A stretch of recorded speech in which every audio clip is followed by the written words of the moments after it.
नया जोश है, नई तरंगे, नया उमंग अब लाना है। इस नए साल के अब सफर में इंग्लिश में आपको टॉप करके दिखाना है। तो वेलकम टू शुभम क्लासेस मेरे प्यारे प्यारे दोस्तों, आप सभी का यूट्यूब के नंबर 1 चैनल शुभम क्लासेस में बहुत बहुत स्वागत है। तो सबसे पहले मेरे प्यारे विद्यार्थियों, आप सभी को happy new year to all my dears, God bless you. तो मेरे प्यारे दोस्तों, आप सभी को इस नूतन वर्ष की बहुत ही हार्दिक शुभकामनाएं। तो मेरे प्यारे बच्चों, अब आपको पढ़ना है, अब आपकी तैयारी का जो सफर आगाज होगा ये नए सिरे से।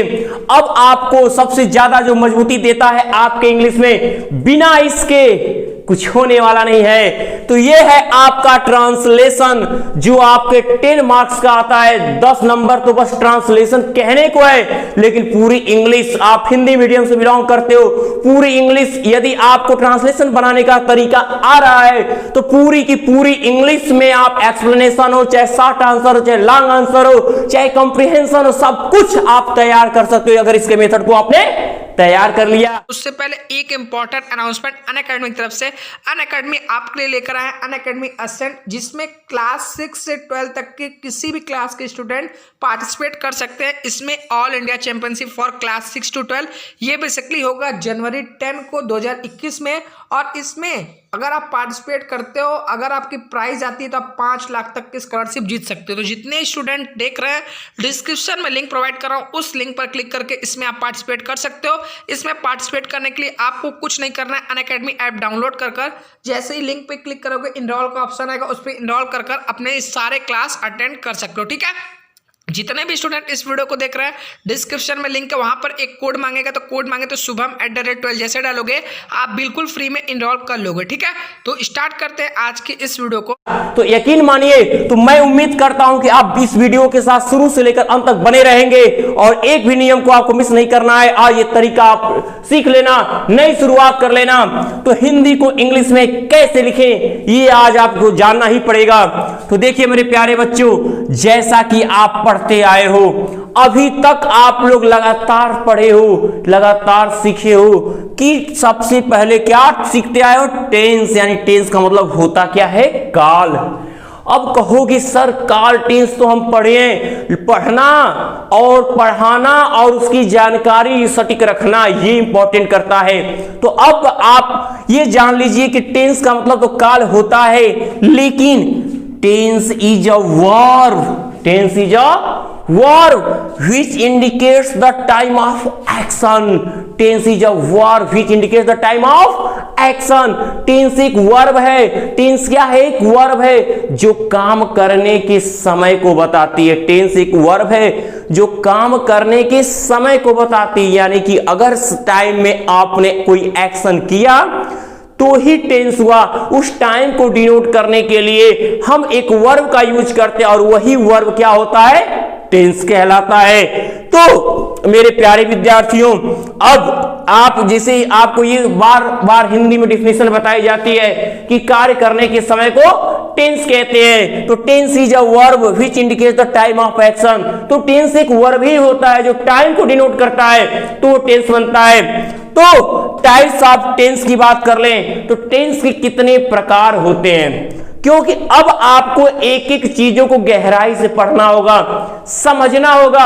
आपने चूंकि मेथड बहुत लॉन्ग मेथड पढ़ के आया हुआ है यहां तक, लेकिन मैं आपको उसी मेथड में एक आसान और एक सटीक और छोटे तरीके से कैसे बहुत जल्दी से आप एक वाक्य को तुरंत हिंदी से इंग्लिश बदल लेंगे ये बताऊंगा। तो वीडियो के लगातार बिना स्किप किए आगे बढ़ते रहेंगे। अगर थोड़ा भी छूटा तो आप समझिए कि पूरी तरह से आपका मेहनत फूटा, तो ऐसा नहीं होना चाहिए। तो टेंस के प्रकार की बात कर लें। टेंस आपके कितने प्रकार के होते हैं, 3 प्रकार के। कितने प्रकार के, 3 प्रकार के, क्योंकि हमारे टाइम 3 होते हैं, प्रेजेंट टाइम, पास्ट टाइम और फ्यूचर टाइम। यानी जो चल रहा है वो प्रेजेंट है, जो बीत गया वो पास्ट, जो आने वाला है फ्यूचर। तीनों का टाइम में हमने कर दिया है एक्शन, अब तो बना है टेंस। तो इस तरह से टेंस के 3 भाग हुए, प्रेजेंट टेंस, पास्ट टेंस और फ्यूचर टेंस। तो अब कहोगे देखिए तीनों टेंस तो होते हैं, लेकिन तीनों टेंस में हम एक्शन जो है 4 प्रकार का करते हैं। एक ऐसा एक्शन करते हैं जिसका पता ही नहीं होता कि वो काम शुरू भी है कि चल रहा है कि खत्म हो गया। बस ये मालूम होता है कि हाँ वो एक्शन किया गया है। उस कार्य की अनिश्चितता पाई जाती है। वो कार्य क्या होता है? निश्चित नहीं होता है। जो निश्चित नहीं है, जो डिफिनिट नहीं है, वही इंडेफिनिट है। जो डिफिनिट नहीं है वही इंडेफिनिट है। यानी अगर वो काम, अगर वो एक्शन प्रेजेंट में हुआ है, अनिश्चित नहीं है, यानी जो भी कार्य प्रेजेंट टाइम में, जिस कार्य का केवल करना या होना पाया जाए प्रेजेंट टाइम में, उसे ही कहते हैं प्रेजेंट इंडेफिनिट टेंस। क्या कहते हैं? Present indefinite tense. The verb which is not definite in present time, the verb is in present indefinite tense. यानी कि जिस, अगर प्रेजेंट टाइम में किसी कार्य का, यानी किसी वर्ब का बस करना या होना पाया जाए, यानी कोई भी उसकी अनिश्चितता न पाई जाए, वही होता है प्रेजेंट इंडेफिनिट टेंस। अब ये होता है कि इसको बनाएंगे कैसे, सब मालूम होगा, हर चीज बताया जाएगा। अब आते हैं प्रेजेंट कॉन्टिन्यूअस की तरफ। तो प्रेजेंट कॉन्टिन्यूअस क्या है? एक ऐसा एक्शन, एक ऐसी क्रिया जिसको हम अगर शुरू कर दे लेकिन अभी उसका ये पता नहीं हो कि वो खत्म होगी कि नहीं, यानी वो कार्य हमारा रेगुलर चलता रहे, निरंतर चलता रहेगा, रुकने का नाम ना हो, तो the verb which is continued in present time, the verb is in present continuous tense. एक ऐसी क्रिया जो प्रेजेंट टाइम में लगातार जारी हो, अर्थात उसे कहते हैं अधूरी, कार्य का अधूरा होना, इसे अपूर्ण वर्तमान काल कहते हैं। तो ये आपका होना चाहिए, तो ये होगा आपका प्रेजेंट कंटिन्यूअस टेंस। अब बात कर लेते हैं आपके अगले टेंस की तरफ। कौन सा टेंस है आपका? आपका टेंस है प्रेजेंट परफेक्ट टेंस, यानी कि एक ऐसी क्रिया जो वर्तमान समय में, यानी प्रेजेंट टाइम में वो पूरी तरह खत्म हो गई हो, शुरू हुई और खत्म हो गई हो, वो होता है present perfect tense. The verb which is finished in present time, so the verb is in present perfect tense. तो वह होता है प्रेजेंट परफेक्ट टेंस। अब एक ऐसी क्रिया जो क्या हो, प्रेजेंट टाइम में उसका हो, ये क्या हो, शुरू भी हो, लगे कि खत्म हो गई है लेकिन फिर लगे कि अधूरी। जैसे आप कहते हैं वो 2 बजे से काम कर रहा है, 2 बजे से काम कर रहा है, 2 बज के बीत गया, अगला समय आ गया, लेकिन काम अभी हो रहा है। यानी ऐसी क्रिया, एक ऐसा टेंस जिसमें किसी कार्य का अधूरा होना, पूरा होना दोनों बताया जाए, वो होता है। अगर वही कार्य अगर प्रेजेंट में होगा तो प्रेजेंट परफेक्ट कंटीन्यूअस होगा, वही कार्य पास्ट में होगा, बीते समय में, तो पास्ट परफेक्ट कंटीन्यूअस होगा, वही काम फ्यूचर में होगा तो फ्यूचर परफेक्ट कंटीन्यूअस होगा। ऐसे ही हर, जैसे प्रेजेंट टेंस के आपके सामने बोर्ड पे 4 भाग, present indefinite, present continuous, present perfect और प्रेजेंट परफेक्ट कंटीन्यूअस, ऐसे ही हर टेंस के 4 भाग होते हैं। अगर पास्ट में वही एक्शन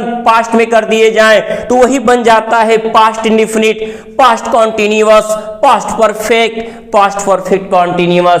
अगर इसके बाद अगर हम ऐसे ही आगे बढ़ते हैं, अगर फ्यूचर में ही वही एक्शन कर देते हैं तो वही होता है future indefinite, future continuous, future perfect और फ्यूचर परफेक्ट कंटीन्यूअस। इस तरह से आपके हर टेंस आपका 4 पार्ट रखता है एक ही टाइप का। तो अगर 4 पार्ट हर टेंस के हुए, 3 टेंस मेन होते हैं, हर टेंस के 4 पार्ट हुए, तो टोटल हमारे टेंस कितने बनते हैं? 12, 12 टेंसेज, यानी 12 टेंस होते हैं बच्चों। अब एक एक टेंस को बारीकी से हम आपको समझाने वाले हैं, तो वीडियो के साथ ऐसे ही बने रहिए।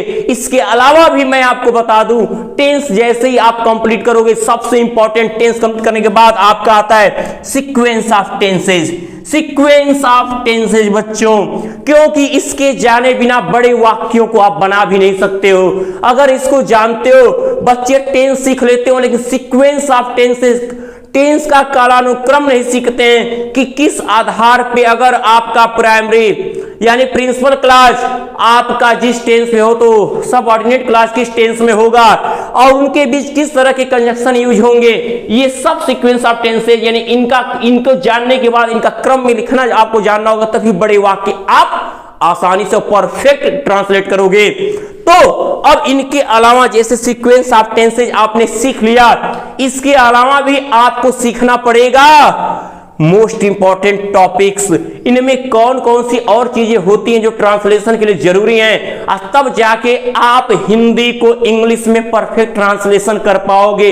ये बच्चे अपना भूल करना छोड़ दे कि हम केवल टेंस को पढ़ के हिंदी से इंग्लिश में परफेक्ट ट्रांसलेशन कर लेंगे, तो ये एकदम गलत होगा। वे इस चीज को एकदम हटा लें कि टेंस ये आपको पढ़ना जरूरी, पूरी तरह पढ़िए, क्योंकि यही मजबूती है, ये मजबूत करेगा आपको। लेकिन आपकी गलतियों को भी दूर करने के लिए कुछ यूजेज भी हैं जो इनके अतिरिक्त हमको पढ़ना और सीखना होता है ट्रांसलेशन इनमें। ये सब भी चीजें बहुत जरूरी होती हैं। जैसे में आपके हम लोग क्या है असर्टिव और इंट्रोगेटिव को टेंस के थ्रू पढ़ लेते हैं, लेकिन अभी उसमें आते हैं imperative sentence, exclamatory sentence, optative sentence को कैसे बनाते हैं, ये भी आपको मैं सिखाऊंगा। एक एक वीडियो ट्रांसलेशन की परफेक्ट आपको मिलने वाली है, क्योंकि आपकी नई शुरुआत हो चुकी है, मजबूत होना है आपको। तो अब उसके बाद हम उसमें पढ़ेंगे यूज ऑफ मोडल्स, मोडल्स के प्रयोग कैसे, यानी कि आप जानते हो कि एक्सिलरी वर्ब यानी कि हेल्पिंग वर्ब के दो पार्ट होते हैं, प्राइमरी एक्सिलरी और मॉडल एक्सिलरीज। तो आप उसमें से प्राइमरी एक्सिलरी को इसमें हम लोग पढ़ लेते हैं टेंस के थ्रू, और मोडल्स में भी उसमें विल और शैल को भी पढ़ लेते हैं। और कुछ जो मोडल्स हैं जैसे में can, could, may, might, use to, ought to, must, would, should, need, dare भी होता है, और विल और शैल भी मोडल्स में ही आते हैं। तो इनके यूजेज कहां कहां होते हैं, किस प्रकार ये, क्योंकि इनमें से बहुत ऐसे जो खुद का अपना अर्थ रखते हैं, तो ये अलग होते हैं, इन्हें विधि सूचक सहायक क्रिया कहा जाता है। तो इनके यूजेज हम पढ़ेंगे। उसके बाद आता है यूज ऑफ बी वर्ब, क्योंकि बी वर्ब का प्रयोग हम कॉन्टिन्यूअस टेंसों में करते हैं, लेकिन इनका अलग से भी प्रयोग सिंपल में किए जाते हैं। जैसे आप कहते हो कि यह गाय है, लिखते हो दिस इज अ काउ, तो वहां पर भी तो इजी लगता है, वहां तो मेन वर्ब में आईएनजी नहीं होता। तो ऐसे भी यूजेज आप पढ़ोगे। बी वर्ब, बी वर्ब की में 5 सहायक क्रिया होती है, is, am, are, was verb, be verb की 5 सहायक क्रिया। और ऐसे ही है use of have verb, have मतलब रखना भी होता है, तो मेन वर्ब के रूप में। तो यहां पर हैज, हैव, हैड का भी आप प्रयोग पढ़ोगे इसी ट्रांसलेशन के नियम में। एक एक वीडियो इंपॉर्टेंट आपको मिलती रहेगी ऐसे ही। और use of it and there, कि जब सब्जेक्ट की अनिश्चितता हो तो वहां पे सब्जेक्ट कब इट लगता है, कब सब्जेक्ट देयर का यूज करते हैं, ये बहुत इंपॉर्टेंट टॉपिक होगी आपकी use of it and there. तो एकदम इस वीडियो को जरूर देखिएगा। जो लोग अभी सब्सक्रिप्शन नहीं किए, सब्सक्राइब नहीं किए इस होम क्लासेस के चैनल को, अभी के अभी सब्सक्राइब कर लें, बहुत अच्छा ट्रांसलेशन उनसे चूक जाएगा। तो नोटिफिकेशन पाने के लिए अभी के अभी सब्सक्राइब कर लें और लगातार इस वीडियो को देखें और इस वीडियो के साथ बने रहें। जिन भी बच्चों की भी तैयारी अभी थोड़ी अधूरी है वो लास्ट वीडियो पाना चाहते हैं, नीचे डिस्क्रिप्शन बॉक्स में हर वीडियो का लिंक दिया गया, आप लिंक को ओपन करके आप उसे हर वीडियो को देख सकते हैं मेरे प्यारे बच्चों। तो आपको यूज ऑफ हैव और has, have, had, use of it and there तो सीखना ही है। अब मालूम है क्या सीखना है, देखो इन्फिनेटिव यानी इन्फिनेटिव टू का प्रयोग कहां कहां होता है, पार्टिसिपल का प्रयोग कहां, नॉन फाइनाइट्स कहां लगते हैं, कब नॉन फाइनाइट्स होता है, ये सब कुछ सीखेंगे हम। टेंस को सीखेंगे, सीक्वेंस ऑफ टेंस को सीखेंगे, मोस्ट इंपॉर्टेंट टॉपिक्स में ये सब सीखेंगे।